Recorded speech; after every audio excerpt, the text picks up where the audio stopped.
Oh, really? We rolling. What up, guys? Because we're going to watch a movie after. All right, well, Thursday nights, Ridge Podcast and a movie. All are welcome. We're trying to get it popping, so I'm like announcing that. Yeah, come through. You know? We watched Infinity War last week. We're gonna watch some dope shit. Veronica's kind of like, wait a second. I don't know if I approve this message.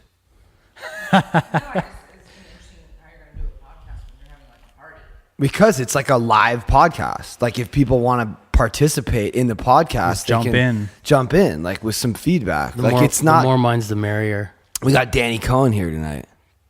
Hi. What up? I mean, are you down to stay for the movie, or you got kids and shit? No, it's fine. I gotta work pretty. What time do you gotta get up? Like 8. Yeah, I'm old. You're a stronger man than me.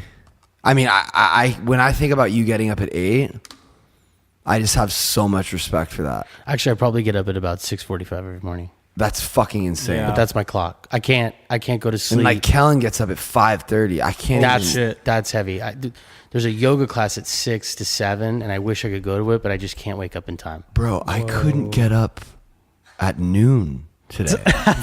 You're a fucking werewolf. No, like I couldn't get out of bed. I relate. It was like, it's fucking noon, and I'm like so comfortable. And it's not just that I'm like afraid. I don't know. I've been talking with my therapist about like why it's so hard for me to get up. Like, and it's like it's just like like whatever, insecure. I don't feel like I'm going to be able to do what I need to do. Really? Yeah. There's some of that, but I thought I was just being a lazy shit. No, it's also just like, it's so comfortable. It's like the Vegas style room? Like are your blinds all like, is it nocturnal? She likes me to have some light coming in there. Okay. So it's not. You know, I'm not the same as Pat, and I watched this video of how like all CEOs wake up at like 5. Like Dwayne the Rock Johnson's like worked out, eaten, and everything, gone to the gym. Yeah, fuck that. By like 8. And I'm just like, how do I get on this level? So I tried to do that for like a week, and I just fucking couldn't, dude. I saw a post on Instagram about Mark Wahlberg's daily routine. I don't know if you saw that. Oh, yeah. And it was like the most psychotic schedule I've ever seen. But what time are these guys going to bed? That's the thing. He's going to bed at 7:30. Yeah, The Rock was the same. Okay, but see, that's like great. Like you're getting your shit done earlier than me. Whatever. I don't care. Like... Right, you're still I don't need to wake up. Like sometimes I'll run at like 1 a.m. Yeah, you're just in a different time zone. Yeah, it's fine. Fuck that. I'm not trying to. What the fuck kind of crazy shit is that? Waking up at fucking 5 a.m. Like, what are you doing? I feel like what are you trying to prove? Like, I feel like when I wake up like really early, like for a flight, like for Ridge or something, like I feel really good in the morning. Like when you wake up early and you actually get out of bed and you get out of the house, you feel fucking great. Like you don't even need coffee. So I had a meeting in Century City on Tuesday at 7 a.m. and I was super nervous because I was like presenting in front of like 40 people. So I was up because I was nervous, but it was by the time I was back into my office, like doing work, it was noon, but it felt like 5. It was like, right. It felt like the day was over. Yeah. And it was lagging the whole day because I woke up 2 hours earlier than I usually do. Yeah. That's the thing is I'll get tired. We got Joe Rogan on the podcast today. Yeah. What up? Joe Rogan, Danny Cohen. We made it. We finally got Joe Rogan on the podcast. No, but for me, thinking about waking up at 7, a meeting in Century City at 7 a.m. is like, I would compare that to like going into war in Afghanistan on the front lines. That's the amount of fear I have around. No, it's crazy. But once I'm out the door, it's fine. But when I open my eyes and that alarm goes off, I almost have to, I don't know. Sometimes I jump out of bed and I pretend like it's not happening. And I just like go. And then I'm like, all of a sudden I'm like, I trick myself into like, whatever. I have different ways of doing it. But Did you hear something about if you like wake up in the morning and the first thing you do, if you drink like a really cold glass of water, it's supposed to speed up your interesting. I've heard that. Is that bullshit or what? I mean, I don't know. I've actually had to quit coffee for health reasons. And so I've been drinking like a shit ton of water, and it's actually it's been nice actually. I don't miss coffee that much. Well, so I could kind of see how that would be true. These kids, man, they do something for 1 week. And they're like, I quit. Like, how long have you not drinking coffee?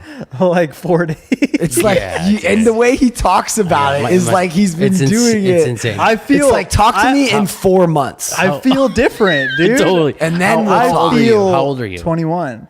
That's insane. Then you just talked about a 4-day thing, like it was a habitual process, like that you have a remarkable practice. Yeah, it's not. But it's been 72 hours. Yeah, like you're. I do genuinely feel different because, dude, I actually had to go to the fucking doctor. I don't know. I didn't told you this, Pat. I had to go to the doctor because I was peeing like red, and I like freaked out. So I went to the doctor, and they took me to like a urologist.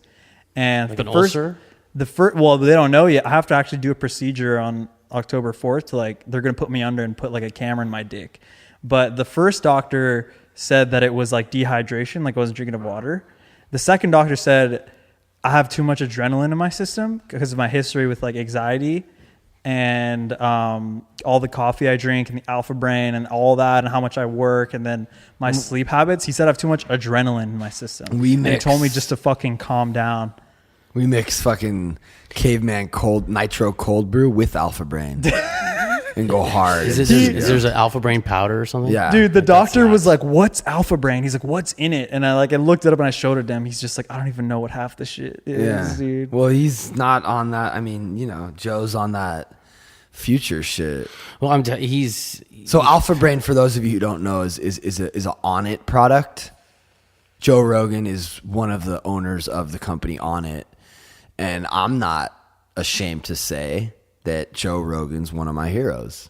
He's one of the people I look up to. I bought it. I don't give a fuck. I bought the product. Yeah, I'll buy. If he's selling it, I'm pretty much down to consider buying it. Having said that, before we got into this, we were talking about an episode. I don't want to spend too much time talking about the Joe Rogan episode. This is the podcast where we talk about the Joe Rogan podcast. Yeah. Well, I mean, some shit. Well, first of all, Elon Musk was just on. He smoked some weed. It's a great podcast. Honestly, I think if you're a human being living on Earth, you need to listen to this fucking podcast. Mm-hmm. Yeah, I mean, it's definitely changed my perception of things. The Elon Musk one. Just all of it. I mean, all of it. No, but what I'm saying in specifically the Elon Musk podcast that's the one that, because they're talking about being artificial, like we're basically cyborgs already because we have a phone that's with us all the time, even though it's not attached to us. But you were talking about the dude who spent 22 years of his life on death row and is now out of prison. Yep. That dude. Yaris. It was an Nick. I'm looking. His name is Nick Yaris. Yeah. And was convicted of a crime that he didn't commit. Yeah, so you had brought that up. That shit was crazy. It was an exhausting podcast for me. Yeah, it was. It was. I felt like I ran a marathon after. And there was something about dude that was like really like manipulative or almost like unconvincing. He was manipulating me the whole like he wanted me to feel bad for him. Like it was weird. Though. Be careful. He was an addict. Well, just be careful because like dude experienced a level of trauma. Oh, no, totally. That you couldn't even understand. Right. So he fully has a pass. Right. But like, but it was still like, off. And I mean, dude's come so far from where he should be, which is pretty much in a mental hospital. I would have dead. I would have broken. So, I mean, you can't even really judge. But I felt guilty too. I was like, damn, this fool's been a lot. And here I am judging him. And so to like make myself feel like, I was just like, damn, am I just an asshole? And then I went on the YouTube comments and everyone was like, is it just me or do you feel like you're being manipulated by this guy? Like this guy, I feel like everyone kind of felt that way. Well, and I'm not trying to like downplay his story or anything because I really sympathize with it, but like it's just how I feel.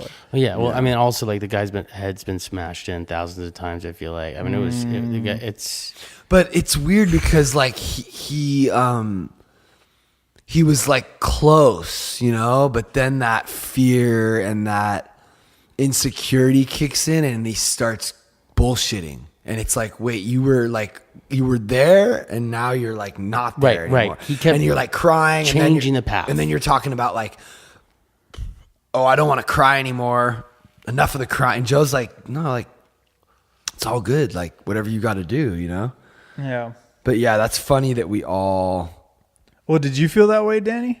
Well, I mean, He said it was exhausting. I was exhausted. I felt like the manipulation part was due to him being an addict, and that's right. Sometimes when you're an addict, well, I feel like there's a manipulative component depending on the type of addict you are. No, always. Yeah. Not even depending. And we're both addicts. Oh, see, I didn't know that. I didn't know you are. Mm-hmm. So we're 4 years sober. So there's all addicts are manipulative by nature. Yeah. So my friend was, in a relationship, a long-term relationship with someone who was, a pretty hardcore addict where. Call them out. What's their name? Who are we talking about? Yeah, I'm not gonna. Well, they were both from Philadelphia, living in California, and he's like, I don't. How many people listen to this again? No, his chick, 10, bro. His chick was such an addict that she would go on these benders and wake up in a different state or country, and that's come to. Mm-hmm. After like a real long bender, she would be blacked out for days. Yeah. Anyway, so his relationship was so fucking toxic because she would manipulate him in a certain way where, for me, I could see that, but for him, he was maybe pussy whipped or he loved her so much. Codependency. He was sort of codependent on her ways, and now they're actually not together. But it was a trip to see, because I would even see her live manipulating him, like in public, like where it was just a weird relationship. So that's where I originally saw firsthand that I correlated an addict to manipulative behavior. Yeah. I mean, basically any negative character trait a person can have, alcoholics and addicts have. Self-obsessed, defiant, rebellious, greedy, prideful,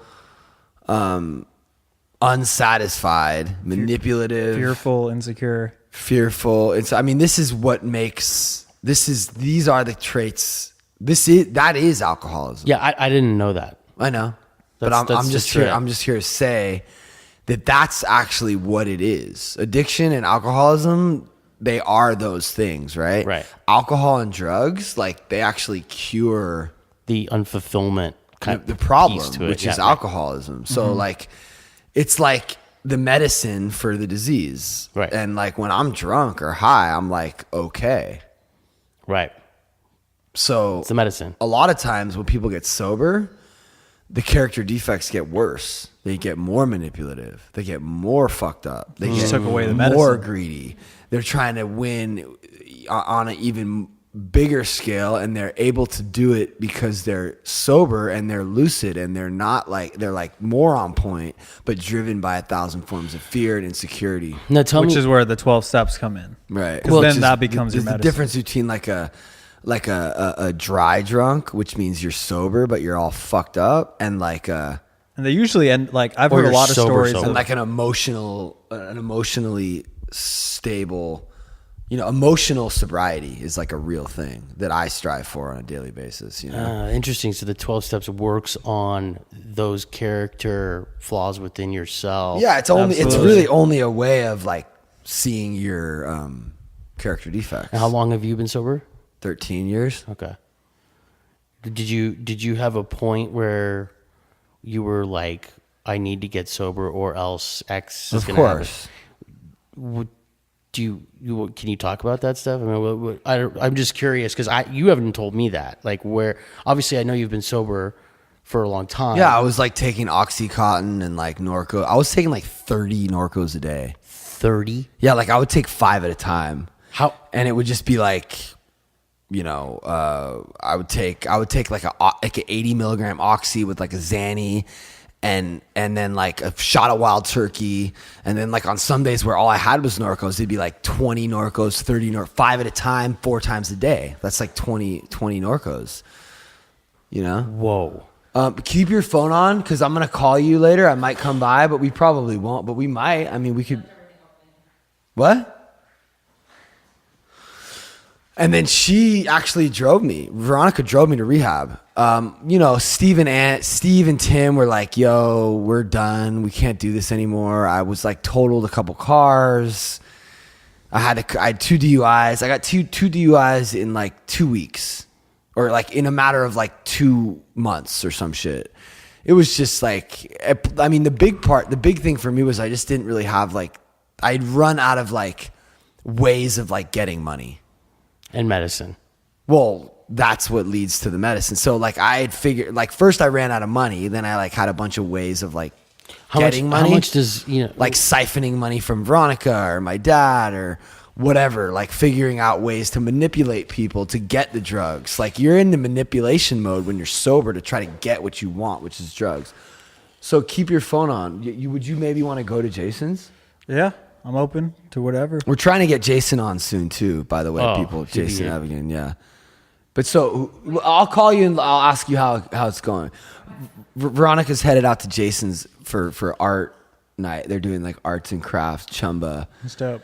Yeah, they're fucking dope. They have like, actually Jason saw me. That was one thing I thought we could talk about a little bit when Jason comes on, is like what it was like to be on the road with me. Whoa, he was on the road with you? Well, I was in his first band, yeah. Oh wow. And he always was like, I mean, it was just fucking mad. It was insane. But yeah, I mean, it was just like, like anyone else, it just comes to a point where it's like, all right. What was that? And I always knew, like, dude, this isn't gonna last forever. Like, how am I gonna take this many pills? Well, how much money were you spending a day on just like? Well, I would try to get like pills in the hundreds so I could like sell some of them and like convince myself I wasn't spending as much on them. Oof. But yeah, I spent a lot of money. I took trash bags of pills and weed, and that's crazy. It's really kind of crazy how much you can do. I remember dude came over one time with like, one of those big fucking vitamin bottles of fucking oxys and just gave me the whole bottle. And he fronted it to me. And I'm like, yeah, I'll fucking pay you back. Like, I had no idea how I was going to pay him back. So I stole a check from my fucking dad, forged a check, fucking paid him back. A couple months later, my dad finds out I forged a check for like a whole fucking bottle of oxys. And I'm like selling 1 out of like 10. I'm not really making my money back, but I'm thinking to myself like, like I'm doing something here because I'm, it's like Biggie said, like, don't never get high in your own supply. Yeah. I just got high on my own supply. I was listening to Biggie today, actually. Yeah. This morning. I tried to get my son into it, but he's just, it's tough. Dude. He's just all about the little peeps or the little punch. We're gonna go into this conversation. No, I don't mean to move it. We could touch on it. I don't mean to move it, but yeah, man, it's weird. It's not in my family. It's not like, I feel like it's not in our heredity. You know what I'm saying? And as my family, I don't know. No one in my family. I don't really ever.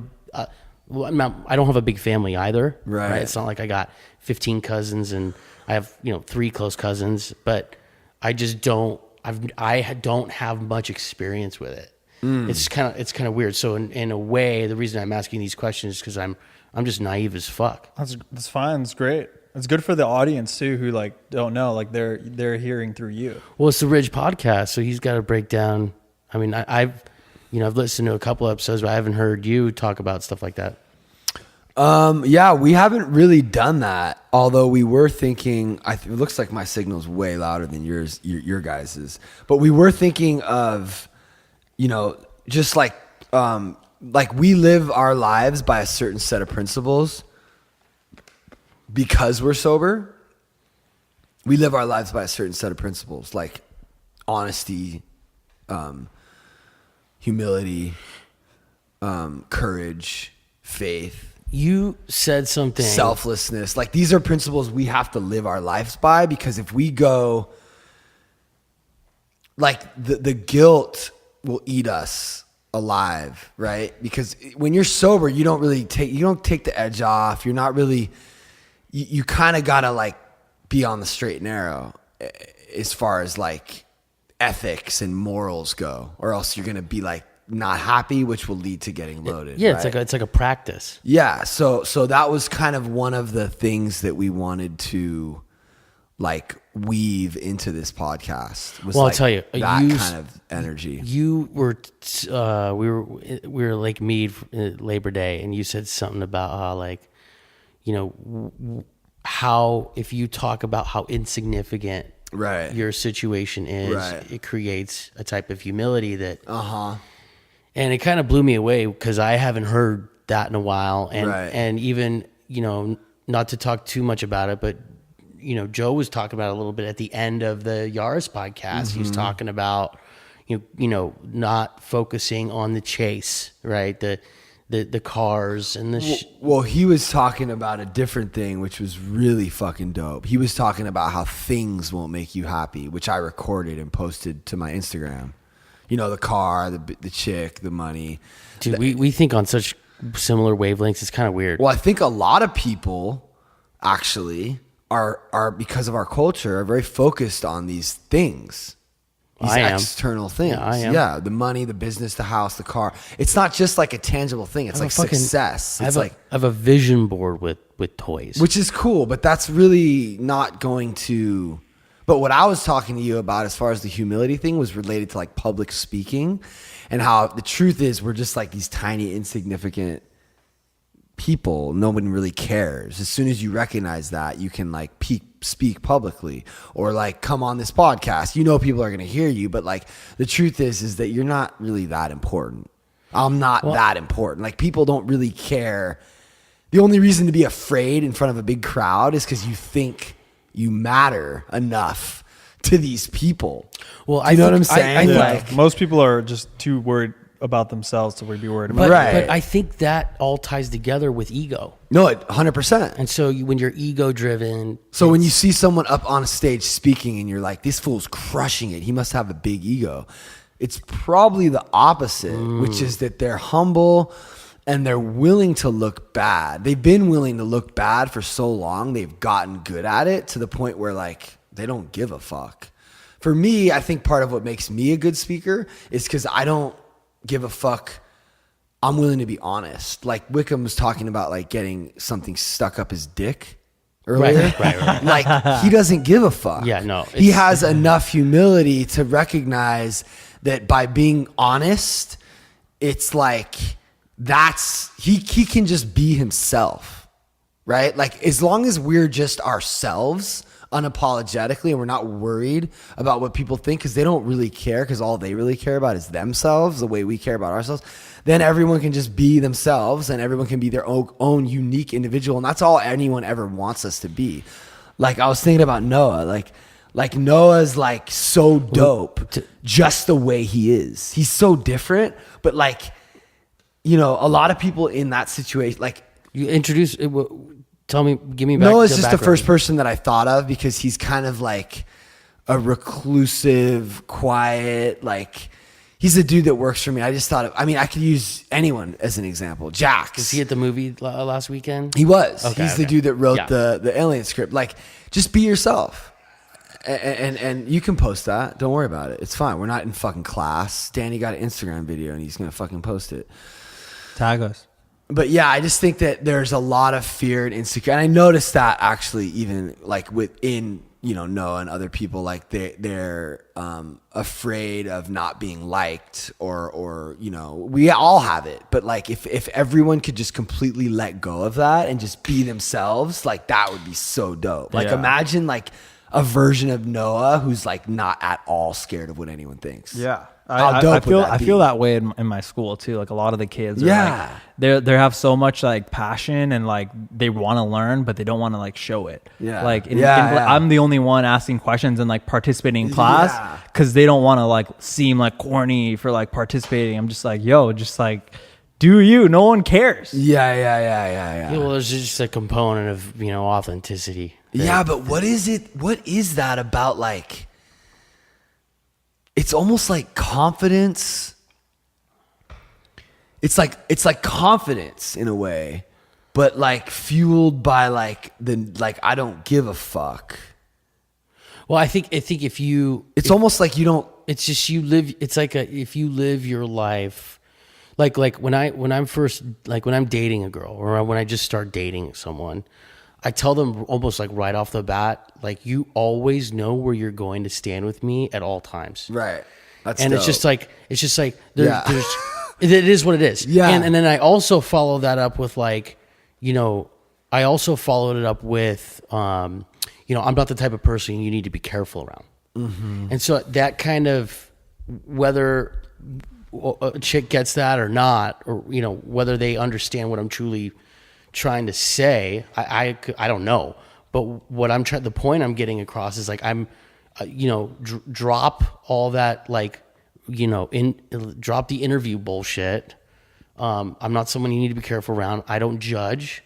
I'm not someone who's easily offended either. I think that has to do with it, because when you're really real, people could get offended by that, and they're just, I hate that. That's really shitty. I know. I feel you. Do they? Yeah, I get it. I get what he's saying. People get offended. So when I'm, when I'm first meeting a chick, I just get that off. I'm like, it's just because they're not expecting that. People aren't expecting you to be. I think a lot of it has to do with just I don't have time for that shit. Like you just like I don't have patience. I don't have that. Like I'm done. I'm over it. Like I don't have time for the bullshit. Right, but it's but you're not in a situation where you're meeting a chick for the first time over drinks, or you're. No, not, I actually am. Okay. Tell me a little bit like what. So well, I was in like an open marriage for a while, and I've met I am in that kind of a situation. I have been in that situation. Okay. And plus on the road, you meet people and, I actually have an image to uphold when I'm on the road as like Preston from Hypercrush, which is a whole nother level of like weirdness coming into it. Whoa. Yeah. And then like, you have to like perform as that person. And, totally. Like, you're insecure and a lot of weird shit That's comes a whole into it. other thing. Yeah. But when you're meeting a chick, I feel like there's this. Like, no, I do that too. I'm super real right away, and they're like, "Wait," it's but weird. Like, it works a lot of times. It does. It does. If you can really pull it off and continue to be like Right, that's right. all I've ever. That's like my game. That's like how I operate with like chicks in general. That's always been my thing. I go up to them. I'm like, I took fucking. 15 Norcos today. You want to go to a Beck concert tomorrow? And they're like, what the fuck? Yeah. And then I'm like, just off the wall, like weird and whatever. And sometimes it feels like most times girls are like into that. You're just honest. You're just brutal. It's like, I think girls just like something new. Your phone is spazzing the fuck out right now. Is it? I'm sorry to interrupt, but look at this shit. I can't even tag myself. Well, just pause it. Just put it down because this is important. Yeah. I'm saying girls like something new and exciting and authentic, and like when they're like when you're acting in a way that they're not used to. People like if you go up to a super hot fucking chick who's used to guys like stumbling all over her, and you like say some rude shit to her and just like walk away, she's gonna be like, wait, what? And she might even like, yeah. But I do feel that way too. Like I try to be that way at my school and stuff, and it's weird. I actually turn a lot of people off by how I act and how like honest I am and like blunt. It comes off the wrong way a lot. It comes off as like I'm egotistical or like loud or like, you know what I mean? And it almost like scares people away. Like, whoa, he's weird. You know what I mean? But how do you think you get to be like, I don't give a fuck? How do you think you achieve that?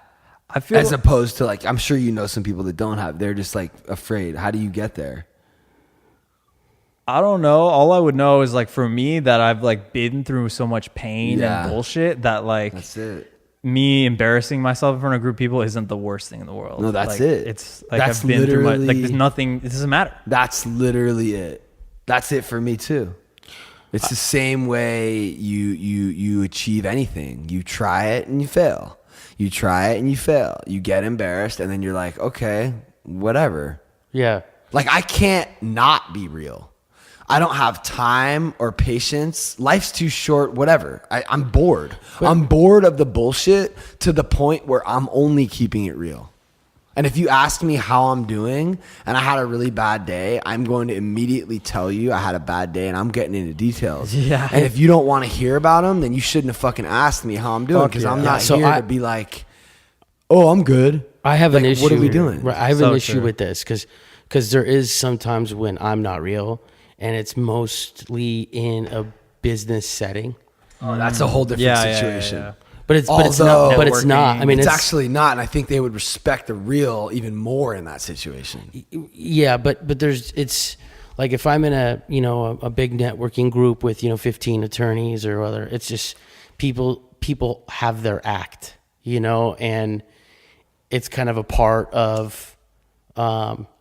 It's a complete opposite of what you're talking about. There's an ego piece to it. There's a business piece to it where, you're marketing all the time almost, and you're marketing who you are in your business or your professional service. Yeah. So, there's a time like when, I wasn't my most authentic self when I'm talking in front of all these people about, fucking professional services I provide, So I get that, because like for me, like that was actually kind of a struggle, is like doing the business, like that professional lingo. And I remember asking Tim, like on the way to a flight, I was like, how do you do that? Like, how do you talk in this business way? Cause I don't know. And I kind of don't like it cause it's so fake. And like, I don't want to be fake and you be fake back. And he just told me through osmosis, which is just about like being around it. And I kind of try to emulate Tim and like kind of other people that I look up to and kind of get to that point. But it's definitely hard for me because it is kind of fake. It's not the most genuine thing in the world. Like when Tim answers a call and it's a client and he just slips into happy mode so quick. I'm like, crazy. That's fucking crazy. See, it's a different business setting. There's some... Yeah. But I mean, honestly, like, no, you just have to be on point. You just have to you have to have, like there's been times when I've been in that setting and I'm like not playing the game, especially when you're in a band. You don't even have to. That's the crazy part. Yeah. Is I would just be in a room full of like A&Rs or whatever, like big wigs. And I would just be like, not looking like happy and go lucky and like, and I feel like that's in a lot of cases, like people sometimes do respect. Oh, sorry. Is there an expectation for like the band to be like that? I don't know. I feel like they know the band's not about that bullshit. Like I don't know. But then there were other times where I just like, I don't know. I've never really had that problem. Like I'm usually myself. Like even when I go to business meetings with Tim, like I get like all amped up and hyped and I start explaining the shit the way I would explain it. I'm cursing and I'm like being me. But I mean, I'm lucky that I get to have a partner who is like the business, and like I get to be like the crazy artist, and it kind of works out that way. But I did you write down any topics or anything? Because I kind of was, we should probably, we don't need to like go into it totally. Yeah. Yeah. Well, I thought we were just going to do Infinity War, the whole podcast. Right. We were going to go pretty hard Marvel Infinity War. Do you know anything about that? Is that the one? Is it the last one? Yeah. Or do you know anything about like the Marvel universe? Thanos wins? Yeah. Thanos, yeah. Spoiler alert. Whatever, dude. If you haven't seen it by now, you're a little bitch. Sorry. I shouldn't have maybe done that. Well, actually, I want to rephrase that. I hate when people spoil things. I want to rephrase that because like I hadn't seen it and I didn't really. I was like, oh, Marvel, like big budget movie bullshit, whatever, But like, Wickham's super into that, and I'm like, okay, I've seen some of them. I never really took them that seriously, but each one has 80-90% on Rotten Tomatoes. Each one has at least 4 A-level actors in it. I mean the list is crazy. I could not believe the cast of Infinity War. Yeah, no, it's insane. Unbelievable. It's never been done. it was on a level that really I went into it. So just a background of my son wanted to see it, and he's like, you need to take me to see this movie. Yeah. And I had no expectations. I'm, not a huge Marvel person, but I mean, I love movies, I love action and all that. And I was so blown away by... You saw the movie? I saw the movie. Infinity War. Yeah. Did you see all the other ones before that? No, I hadn't. It's kind of like... I hadn't. They don't hold your hand at all. No, so my it's son... still okay, though. My son gave me... I've it. seen... Yeah. I think I saw one before, but my son... Guardians of the Galaxy? I never have seen Guardians of the Galaxy. Dog. And my son is like kind of like tripping on that too. So I saw this movie and I'm sitting there like, and my son, I don't even think he appreciates the level of acting and those actors that have full blown A-list careers that are all in this film doing smaller parts or larger parts. It was like, it kind of like, it was like odd for me to see. Yeah. So that made me into it on its. That's a whole nother piece to what Infinity War was. I did see Black Panther, so I had a little bit of that background. But I just was when it comes to that, and how big budget that truly is, and when you have actors doing those parts, like are they getting max money, or like what does that look like? The budget on that movie must have been astronomical. It actually wasn't their highest budget movie. It was, Age of Ultron was their highest budget. What was the budget? The Age of Ultron? Age of Ultron was their number one highest budget. Well, what are we talking here? How much was? I could look that up right now. But so you're saying I'm glad you watched Black Panther, so that you could get the idea. I think like the beauty of that movie is like watching all the movies and the characters, and then all of them coming together. Yeah, that's so a good way for you to think about it is like, and you saw how much. I've seen all the Iron Man movies. Okay, so you know, so you know that like every character has their own. The only world. piece that I didn't really know, that I haven't seen is Guardians of the Galaxy. Yeah, but have you seen the Captain America movies? I've seen one. I've seen Hulk. Okay, so you've seen. I've seen. What about Thor? Yeah, I have not seen Thor, but that's a big piece of it too. Yeah, so when all these characters are together, I definitely did appreciate it, and I could understand their like the characters in them, and I knew. Well, you're appreciating. The budget was $400 million, and it made $2 billion at the box office. So. That's just insane to me. Yeah, so what you're saying is you appreciate different things than your son, and your son appreciates different things than you. Totally. And which is the genius behind that whole franchise. And I don't mean to be a spoiler, but at the end of that movie, my son was shook. Yeah. My son was shook. Yeah, I was too, man. And for me, I was not shook. I was smiling. I thought it was amazing. Yeah.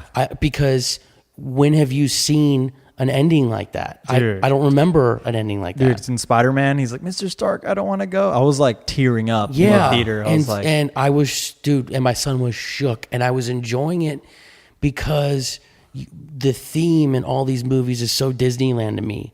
And it's so Star Wars to me. It's the dark side versus the light side, and the bad guy versus the good guy.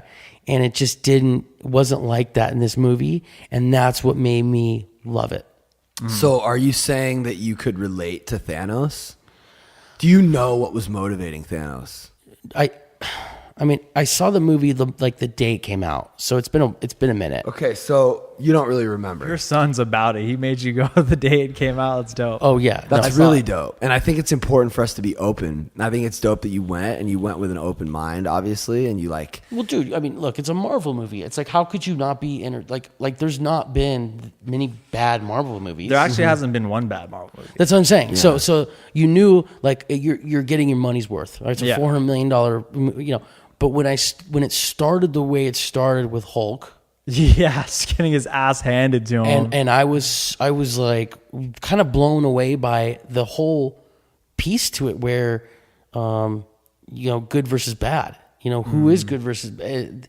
It was so blended for me because the villain was well written. He had a motive that was kind of like gray area. It's like, wait, he kind of makes sense. It wasn't just and so that vagueness to good and bad. Look, Thanos' motivation is to save the universe. He's trying to save the universe because he's thinking it's going to be overpopulated. And that's the problem. So he's just going to kill randomly half of everyone on every planet, which is insane. It's very, very neo-Nazi-ist. But at the same time, his motives aren't to like just wipe shit out. Like it's Josh Brolin, and he's like a complex character that's like that you actually could relate to on some level. And he like loves his daughter. Yeah, I'm thinking like, yo, okay, there's a problem of the overpopulate. Like in however many years, this planet is going to collapse. Everyone's going to be suffering because there's too many people on the planet. There's a finite amount of resources. So it's like, what's the solution? Nobody cares about the solution. They just don't want people to die. Yeah. This dude is like, the solution is this: we kill half the planet, and then everyone lives in a utopian society. So that's fucked up, but it's also like kind of amazing. So like at the end, and his own planet was destroyed by overpopulation, so he knows what happens. Wow. So it's kind of dope. Like and Josh Brolin's amazing. And well, the directors, what's dope is the reason why that doesn't seem like cheesy good and evil. It's because those directors, the Russo brothers, they first started with the Winter Soldier movie, which was like this dark like espionage movie, and it was like dope. And they did Civil War, which was like dark and like emotional. And then they did this movie, and what was interesting is they had it all planned out. Like they wanted Civil War to happen before Infinity War to break them up, the Avengers, so that they'd be ill prepared to fight Thanos. And then in this one, you could see they were split up. They were on Thanos' planet and they were on Earth. Yeah, they were all over. And they were just like, they fucked up. They lost because they weren't together. They were losing these little individual battles over and over again. Why? Because Tony couldn't call Cap. Tony Stark literally like had his phone out, and he could have just called Captain America and been like, yo, I need your help. I'm over it. Like, fuck my ego. I'm over it. Like, I forgive you or whatever. I'm sorry. Like, can we just work together again for the betterment of humanity? Of the universe. And he didn't do it. And to his defense, like, that shit that happened at Civil War is pretty rough. Like, to see your parents getting murdered and, like, your best friend, like, knew about it. It is pretty rough, but, like... But he did that as... Well, he just knew about it. Yeah. And he knew... So the reason Tony Stark is upset with Captain America is because Captain America knew that the Winter Soldier killed his parents. I didn't know that. You didn't watch Civil War? So it doesn't matter. We're talking to people right now. So Captain America just knew how Tony Stark's parents died. But the dude who killed Tony Stark's parents wasn't... He was like being controlled like on some like Manchurian Candidate shit. He was like a soldier made by the government, programmed to kill Tony Stark's parents. So Captain America's like, that's like my boy. Like that was his friend. It's his only friend that's alive from everyone he's known is dead because he's from the 50s, right? So that's the only person that's alive, and it's his best friend. So he's trying to defend his best friend. But that's actually where I feel like there's a plot hole. Because I think that Tony Stark would like understand. I don't know, dude. Because the way they showed it was really why I would see Tony reacting the way he did. Was like Tony's the way got an ego. The villain knew this, right? And he got all three of them in a room, and he played the video of the dude killing his parent and like holding his mother and like killing him. Right. And like he saw that with his eyes. And I think when you see that, it's a completely different reaction. But I like Tony would want to kill both of them. Let me ask you this: who had Winter Soldier kill Tony Stark's parents, and why? Because they were like agents or something. That's sort of vague, huh? It is a little vague. See, that's like a high level question. That's a prequel story. Actually, it is. A what? That's a prequel. Oh yeah. That could be a whole thing right there. Yeah. Like why? Like who were his parents, and why were they killed? Mm-hmm. Like the government. Oh, they had in their suitcase they had the super soldier serum shit in there, and they needed that serum.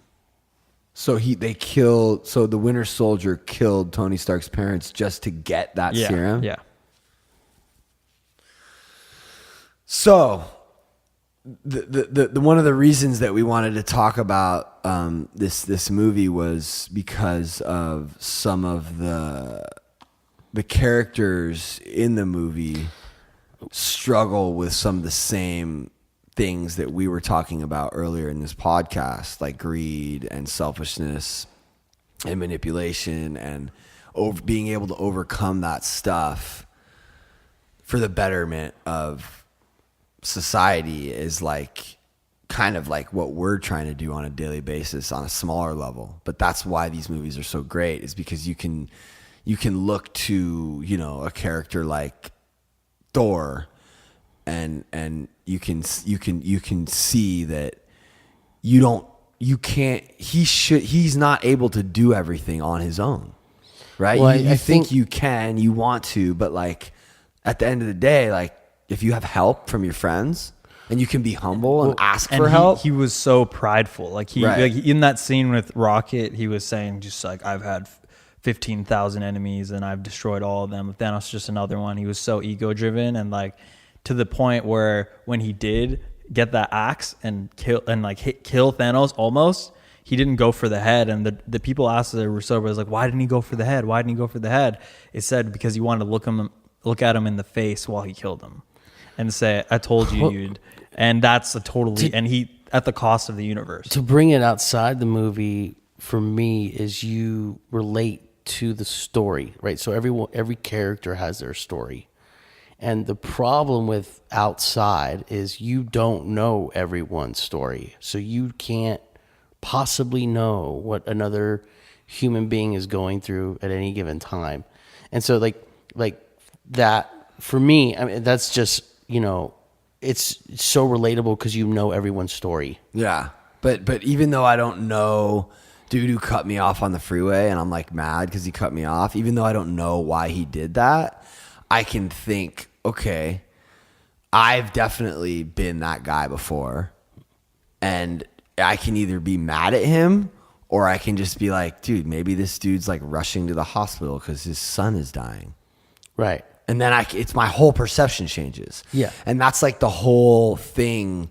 That's like a really good example of like, there's also, you know, what is water? You know that video on YouTube? Mm. It's like a dissertation speech written by that great writer who did who wrote. Here, you have your phone? Yeah. Well, what is it on YouTube? It's about like being at the grocery store and like being all upset about like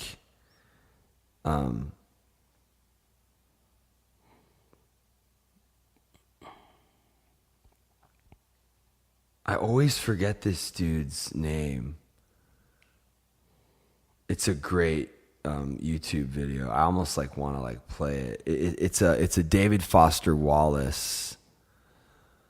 Like there are these two young fish swimming along, and they happen to meet an older fish swimming the other way, who nods at them and says, "Morning, boys. How's the water?"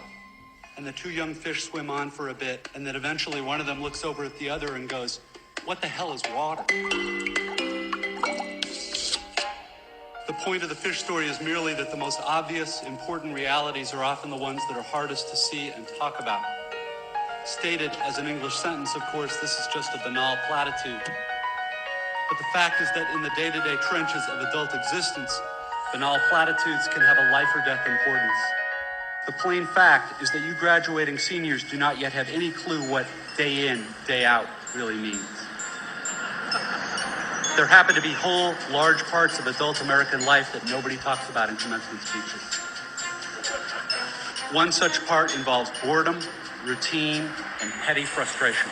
The parents and older folks here will know all too well what I'm talking about. By way of example, let's say it's an average adult day, and you get up in the morning, go to your challenging white-collar college graduate job, and you work hard for 8 or 10 hours, and at the end of the day you're tired and somewhat stressed, and all you want is to go home and have a good supper and maybe unwind for an hour and then hit the sack early, because of course you have to get up the next day and do it all again. But then you remember there's no food at home. You haven't had time to shop this week because of your challenging job. And so now, after work, you have to get in your car and drive to the supermarket. It's the end of a work day, and the traffic is apt to be very bad. So getting to the store takes way longer than it should. And when you finally get there, the supermarket is very crowded because, of course, it's the time of day when all the other people with jobs also try to squeeze in some grocery shopping. But you can't just get in and quickly out. You have to wander all over the huge, overlit store's confusing aisles to find the stuff you want. And you have to maneuver your junky cart through all these other tired, hurried people with carts, et cetera, cutting stuff out because it's a long ceremony. And eventually, you get all your supper supplies, except now it turns out there aren't enough checkout lanes open, even though it's the end of the day rush. So the checkout line is incredibly long, which is stupid and infuriating, but you can't take your frustration out on the frantic lady working the register, who is overworked at a job whose daily tedium and meaninglessness surpasses the imagination of any of us here at a prestigious college. But anyway, you finally get to the checkout line's front, and you pay for your food, and get told to have a nice day in a voice that is the absolute voice of death. And then you have to take your creepy, flimsy plastic bags of groceries in your cart with the one crazy wheel that pulls maddeningly to the left, all the way out through the crowded, bumpy, littery parking lot. And then you have to drive all the way home through slow, heavy, SUV-intensive rush hour traffic, et cetera, et cetera. Everyone here has done this, of course, but it hasn't yet been part of you graduates' actual life routine, day after week, after month, after year. But it will be. And many more dreary, annoying, seemingly meaningless routines besides. But that is not the point. The point is that petty, frustrating crap like this is exactly where the work of choosing is going to come in. Because the traffic jams and crowded aisles and long checkout lines give me time to think. And if I don't make a conscious decision about how to think and what to pay attention to, I'm going to be pissed and miserable every time I have to shop. Because my natural default setting is the certainty that situations like this are really all about me. About my hungriness and my fatigue and my desire to just get home. And it's going to seem for all the world like everybody else is just in my way. And who are all these people in my way?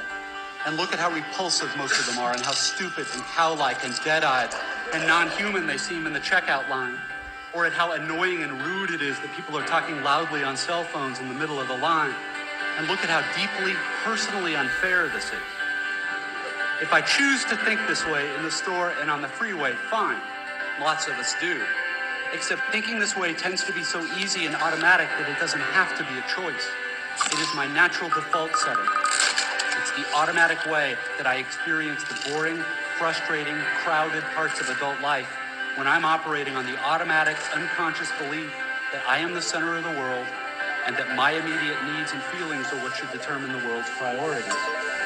The thing is that, of course, there are totally different ways to think about these kinds of situations.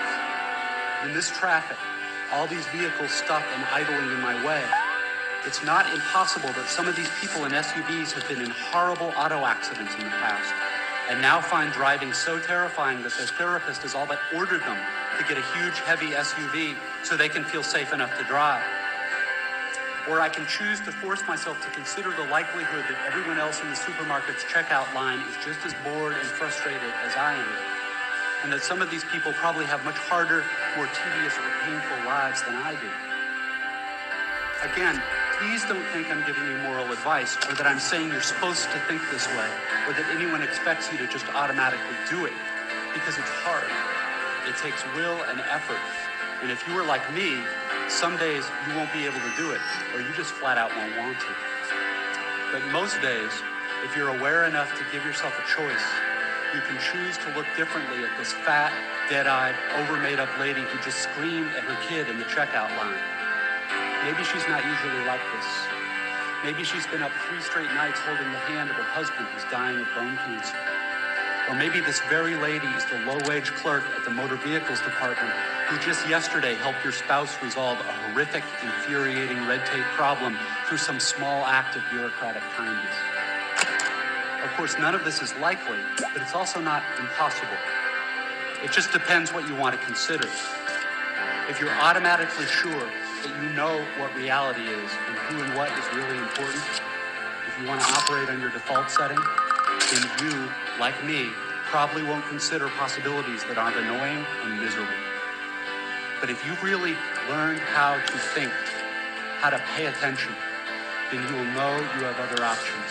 It will actually be within your power to experience a crowded, hot, slow, consumer hell-type situation as not only meaningful, but sacred, on fire with the same force that lit the stars.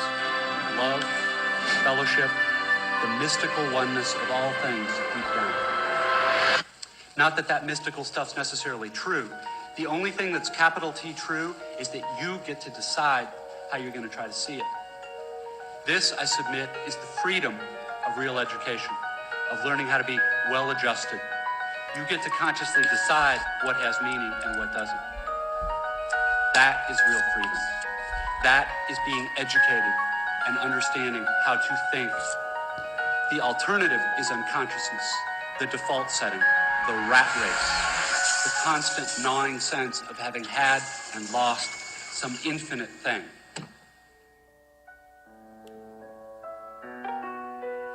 I know that this stuff probably doesn't sound fun and breezy or grandly inspirational the way a commencement speech is supposed to sound.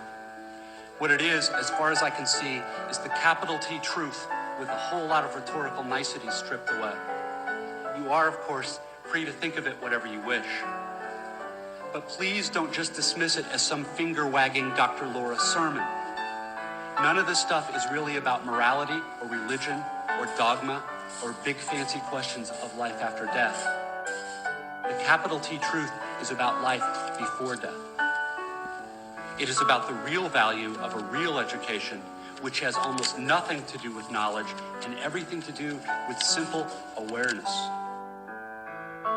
Awareness of what is so real and essential, so hidden in plain sight all around us all the time, that we have to keep reminding ourselves over and over, this is water. This is water. You know who that guy is? No, who's that? David Foster Wallace. He killed himself. Whoa. He's an alcoholic. Whoa. When did he make that commencement speech? And what university was it to? I don't know. Why'd he kill himself? He couldn't practice what he preached. But I mean, that's what we're talking about, is like sometimes the darkest people are like aware of like what it takes to be happy. Absolutely. You know what I'm saying? And like there was a movie made about this dude with Jason Segel and Michael What trips Cera. me out is that, to me, you know, you're talking about the movies. This dude's like literally one of the most successful writers of our generation, straight up. Well, that's to me the real dark side versus the good guys and the bad guys, because that's within you. Just like, you know, the way you choose to perceive things, if you do it negative, that's the dark side. And if you do it, you know, the way he's giving you awareness about, you know, compassion and gratitude and all those other things that are positive. Yeah, but you it's funny because you go through life and you don't even know that you have a choice. Like, you don't even know that you can look at it differently because you're so stuck in that rat race. Well, it's the easiest and the automatic. Yeah. There's a movie called The End of Tour where Jason Segel plays David Foster Wallace and Jesse Eisenberg plays the dude who from Hard Rock who went around with him and like wrote about his life. Wow. Yeah. And How have I not heard about He this? wrote Infinite Jest, which is this hugely successful, like gnarly book. And this dude... That was published in 96?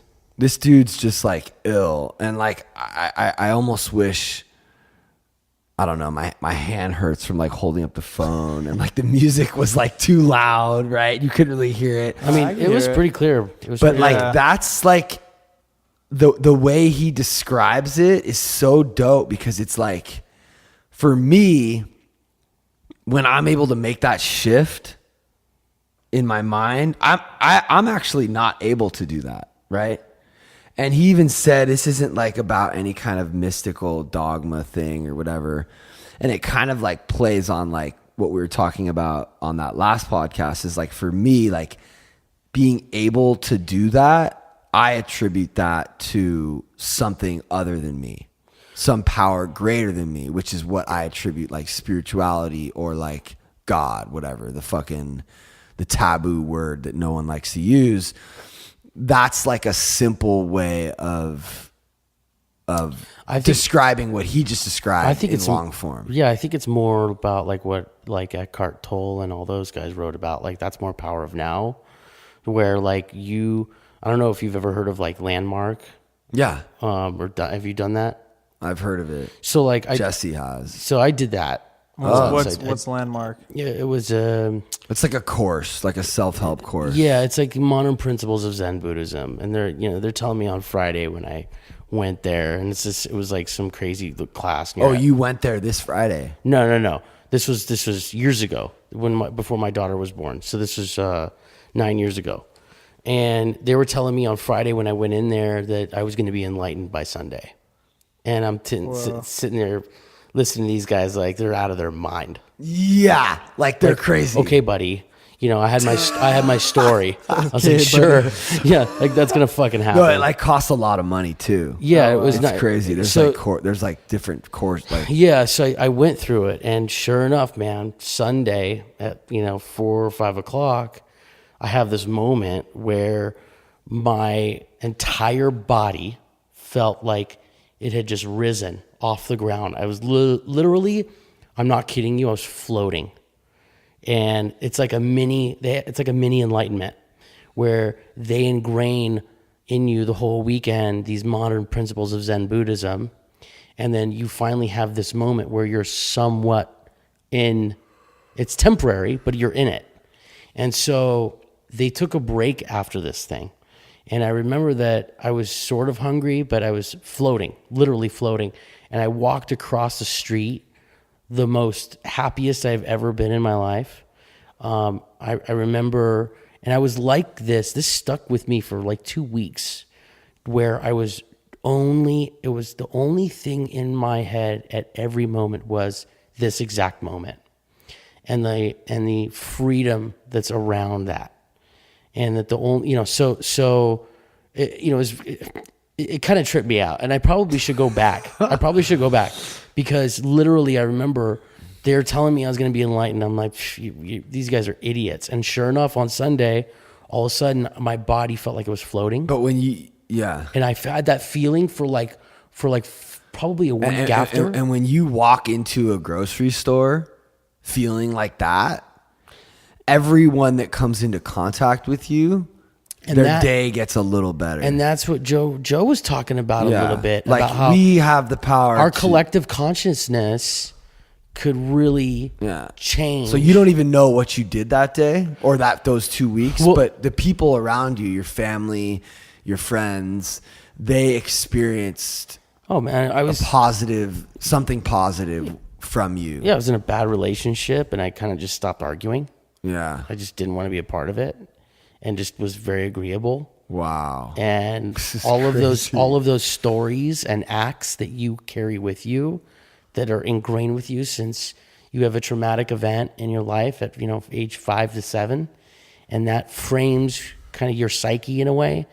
And anyways, so it kind of tripped me out, the whole process. You should definitely do it. I mean, This fool's like, I'm not doing that. It's so funny. What are you talking about?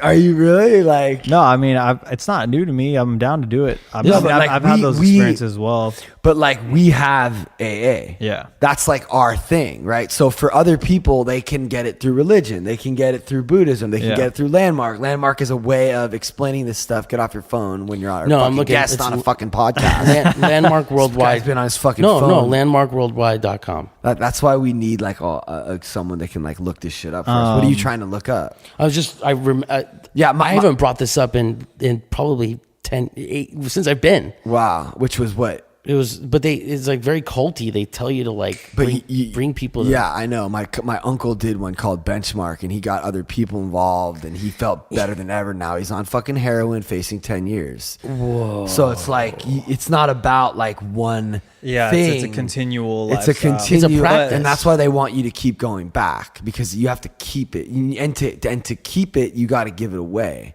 And that's why I think some of the shit I talk about, resonates with you, because the seed has been planted.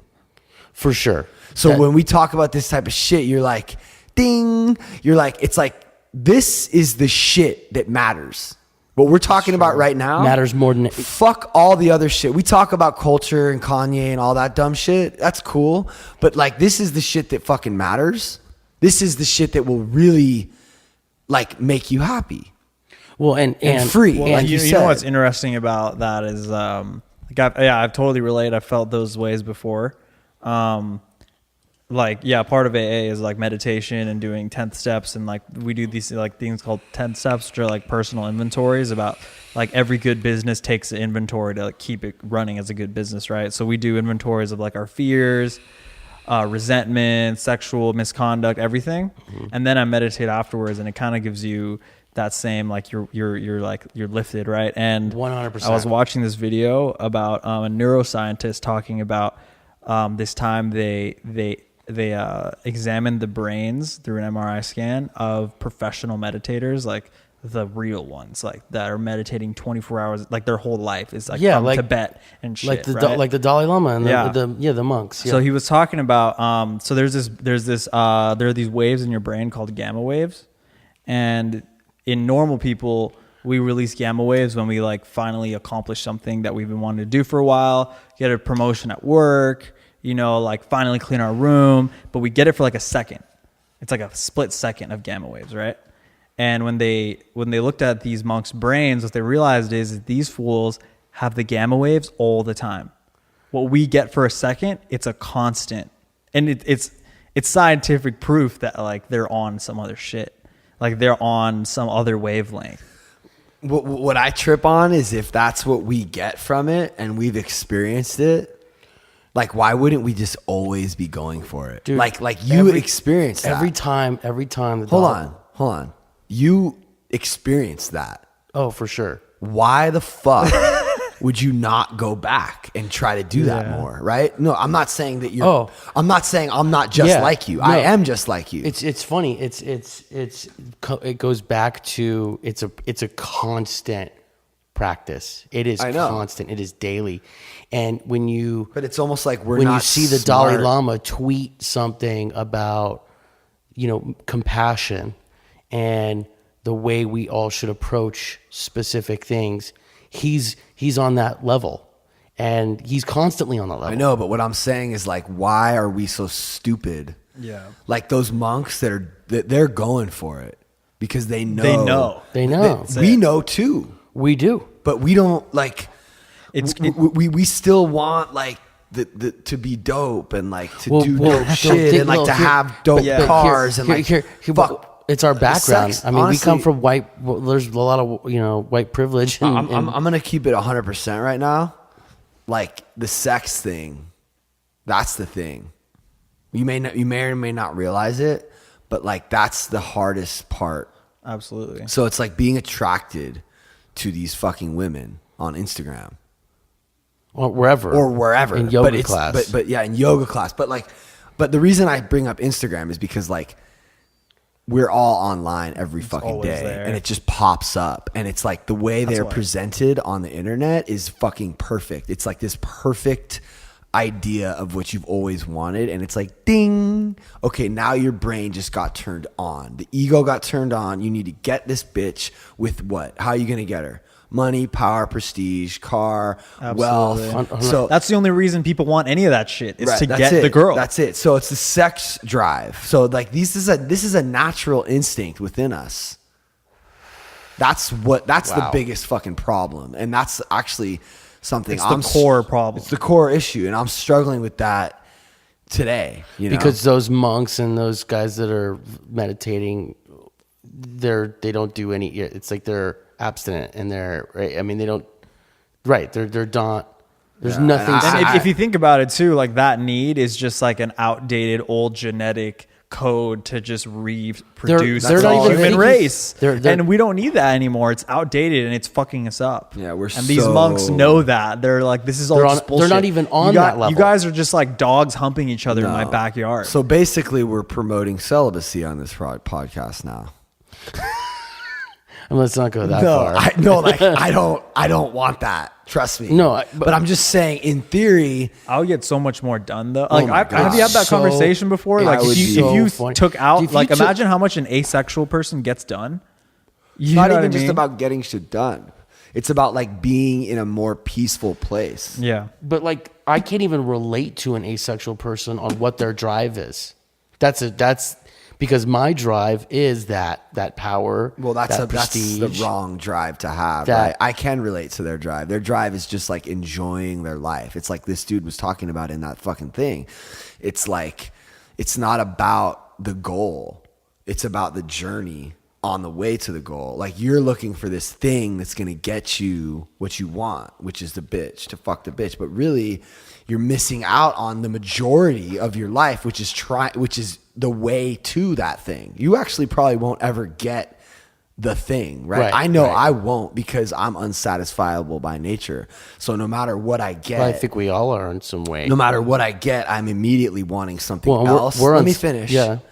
No matter what I get, I'm immediately wanting something else. The target's literally moving.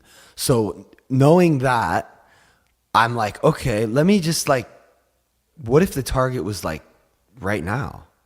This is the target. We've hit the target.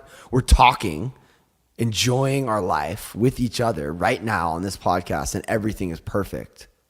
The unfulfillment also comes from the environment and everything around you, like my the Instagram. God. We're bombarded by unfulfillment. Capitalism. Constantly telling you you're not enough. 100%. Capitalism is unfulfillment. So we're just like dodging landmines all day long. And then all of a sudden, boom, we get hit by one.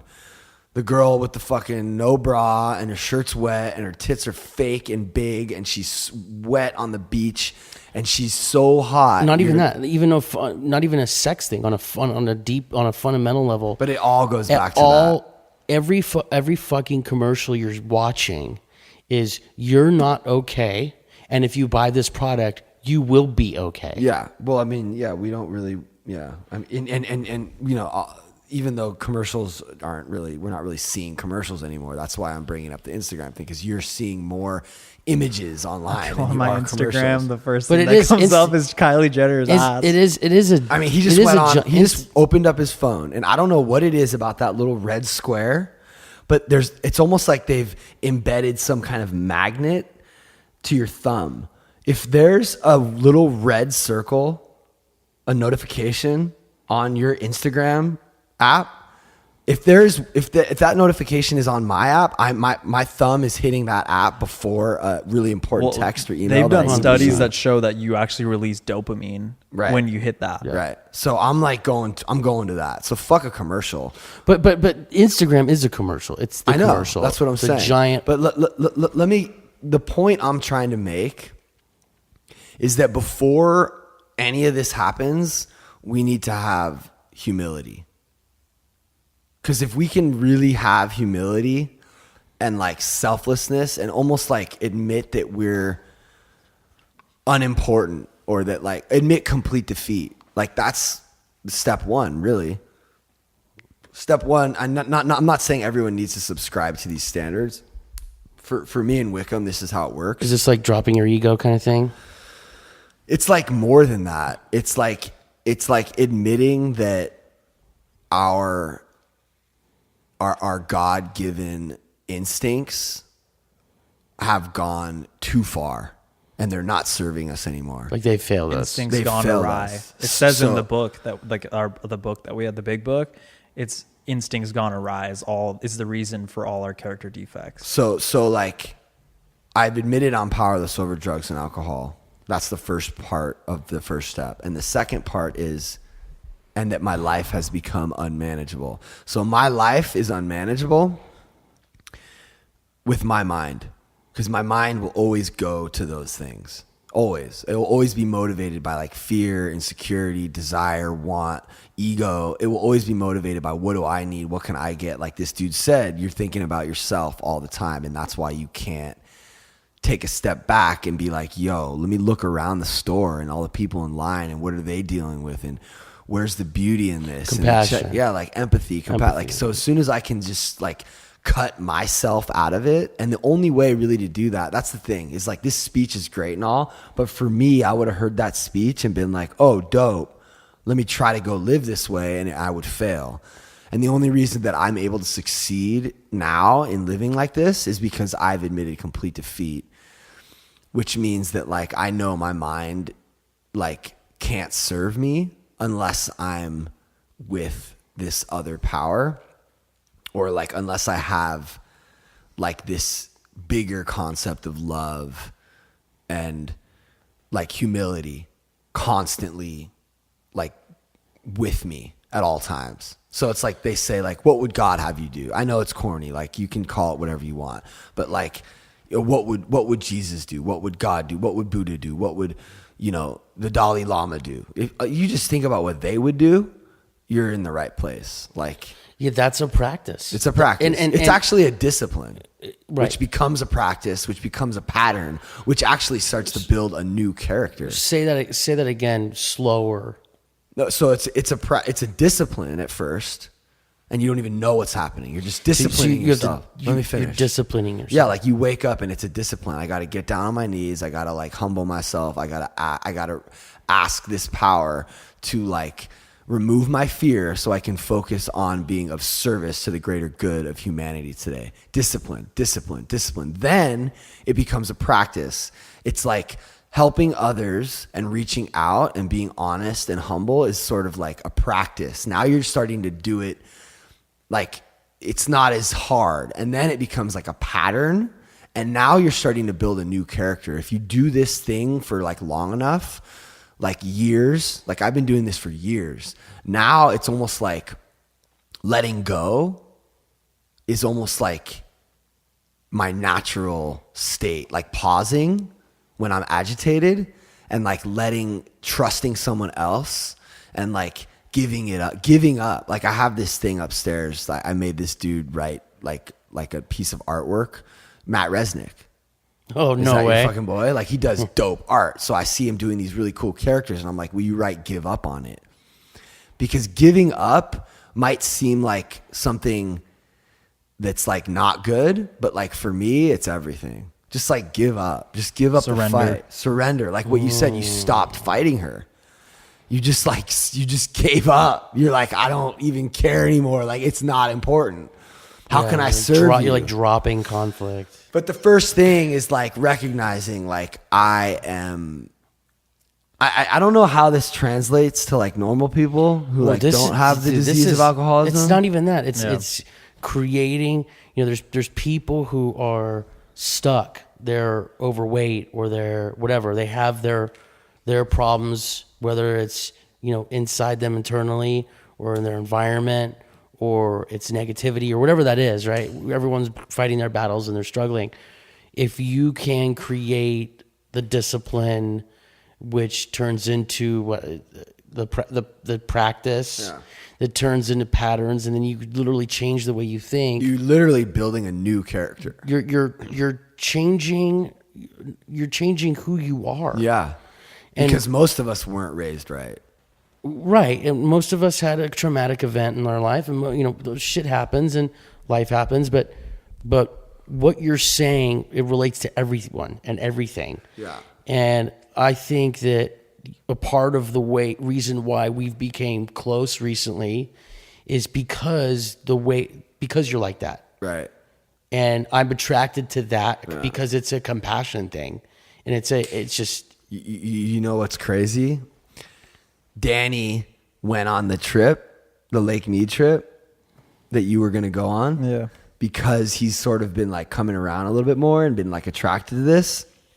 And it's just funny because we didn't even have a guest tonight. I don't even know how you're here. Whoa. This dude just like showed up because I thought maybe you called Veronica. Yeah. and he's just here. No, Veronica told me that you were doing a podcast. So like, I just rolled. I didn't even think like that's dope. Because you already know I'm down. So like what happened is like we experienced, I for one experienced some of that on the trip. That last he was a part of that affirmation circle. And it's like just when you have this like overwhelming amount of like love and you're doing these affirmations and you're just like throwing a bunch of positive like good energy into a circle, like you start to feel high. When someone that I don't know that well, like like Jason or Jason's wife, Victoria, when Vicky said to me something that isn't often said to me, but it broke me down. Like literally like the stress sort of left my shoulders. I'm like constantly, I'm a dad. I'm constantly worried about my kids. And she's just like, the fact that you're so worried and the fact that like you lit up when your son called you or whatever that is, like shows like how much you care and how good of a dad you are, period. Yeah. And anyways, well, so not even that, just overall, like giving people affirmations and that energy. But that was one of yours. That was one of mine. That was one of the things that she said when it was time for us to do Danny. Mm-hmm. She said that about him, and she didn't really know him that well, but she's practicing this, and her and Jason have gotten this. You could tell too that they practice it. Oh, that's another thing. You talk thing. to them, that you could feel it. That's another thing about like success, right? They're like successful, and it's because of this. Mm-hmm. It's because when you radiate that kind of positive energy, people just want to fuck with you. Totally, that's why. But not only that, that's why I'm here. But not only that, you can like tap into like the best version of yourself, which really like isn't yourself, or take pieces of what people say, and create it and turn it into your own. But then like you can go out and give that to the world and like do better work. You can be inspired more. You can like make better decisions. You can, which if you're asking me, like I'm actually not making the decision. I'm like giving it up. Give up. And then like it comes to me like sometimes slowly, but sometimes quickly. Like I was presented. So you're surrendering. Like I was presented with a conflict just recently. Like we won this thing. We won this pitch to do the 40th anniversary of Alien. Like I am the owner, the co-owner or whatever. It's my company, Ridge Production. Mm-hmm. I want to direct this thing. But Noah wrote the script, and he also wants to direct it. So I sat down and I had this conversation with him. My ego was like, this is the first thing he's ever going to be directing for the company. All right, I want to at least co-direct it. I just want to be there, and I want to have a say, right? I mean, that's not... Yeah. That's not, you're not asking too much. But because I have this new character, I was able to like soften and just recognize that like he really wants this, and you know what? Maybe I just need to trust him and let him do his thing. And I just like let it go. You gave up the control. I just let it go. And I know a lot of successful business owners who would like not have done that. I wouldn't have done that. And B, like, they wouldn't have done that, and they never do that. They're controlling everything, and it's like I just don't choose. I don't want to choose. That's just not my path, because that's not what this shit. That's not what we're talking about here. I really want to live. You could have created a constant conflict through the entire project, and like in some situations, like it might be the best. It might be good to like, I don't know. Like it's hard to read like the divine, the message. Like it's hard to know what decision to make. But I think if it was a different scenario, maybe the right decision would have been to take that directing thing back. You know what I'm saying? Like it's hard to know. You kind of have to pause and like, I mean, the most important thing, like I said, is just you have to let go of your ego. You have to really be humble in that moment, and know that that's not what's going to define you, right? That's what happens a lot of times is we think that the thing is so important that it defines that it's going to define like who we are as individuals. And as soon as I remember that that's not, it's the journey. It's not doing that thing, right? It's like we need to enjoy this process. It's the journey. And like, that's what matters, you know? And I'm good. Like I got like my friends, I got I got Veronica, but forget about all that even. I have me. I have like this power. Like I have that thing. That's all we ever really need. And that's all these Buddhist monks need. And like, that's kind of like what we're striving for. And then I just like, you can just let it go. Yeah. I mean, I struggle with that. Yeah. I think everyone does. I mean, that's, I struggle with not having a discipline and not being able to let go. Yeah, but I think you're doing pretty good. I mean, you definitely have. Well, another thing is, is like where, like Pat, are you hard on yourself? I think that would be like an understatement. You know what I'm saying? Yeah. Like, I don't even, like, I'm so hard on myself that it's not even like me being hard on myself. It's like, it's just never good enough. So, but the new character is like, it's okay. It doesn't need to be perfect. It's never, the idea that it's supposed to be perfect is crazy. That's ludicrous. Right. And it's the practice. Like it's the falling, it's the failing. That's what makes you better. It's like, it's recognizing that all the things that we perceive as like bad or negative are just a means to like growing, all the pain and shit. That's like Wickham had me listening to this podcast, which was really dope. The drama one. Yeah. Group chat. Yeah. There was a really funny moment where he's like, I get it. Like you're grinding, you're out there, you're hustling. Like, did you think that we forgot? Like, how there's all these Instagram people who are like, I'm out here getting it. Like I'm out here grinding, dog, Yeah. Dude, like we get it. Like we're all grinding. Like we're all like life requires a grind. Grind. Those are all of our instincts. Yeah. And it's like, what are you trying to, well, that's an insecurity or maybe an ego thing. Yeah, I mean, I forget why I thought of that. What podcast was that? Group chat. Group chat? Mm-hmm. Chris Drama. Okay. Drama from Robin Big? Yeah. He has his own podcast. It's so good, dude. Yeah. The one with Rob Dyrdek is incredible, yeah, dude. it's really good. But like,